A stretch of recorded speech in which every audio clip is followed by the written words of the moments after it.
Hi everyone, I'm back. Sorry guys, wala akong upload mga ilang days na kasi nabusy ako. Finally kasi na-member ako ng Tupad. Ay, sana all member ng Tupad. So today, balik na po ako sa paggawa ng aking mga craft. Nag-umpisa po ako dito. Waiting pa rin ako sa aking mga green, kaya ayan.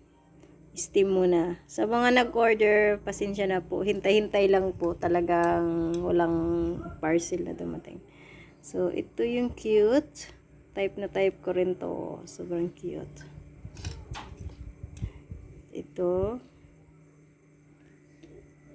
Ayan. Meron din tayong yellow na lotus. Wala pa siyang green dahil nga wala tayong green pa. Hindi pa dumating. At ito ay ating red na lily. At itong lotus natin na pink. At ito ay red. So, mayroon tayong tatlong lotus. Iba lang to na klase. At yan.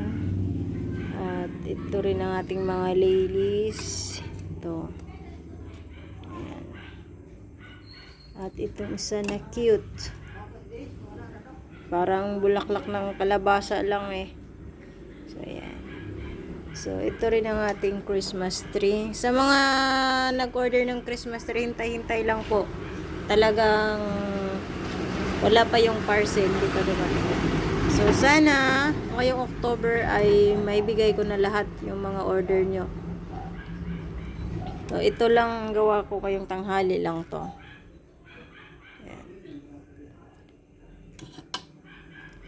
Ayan. So, thank you so much for watching, guys. Ayan. Thank you so much.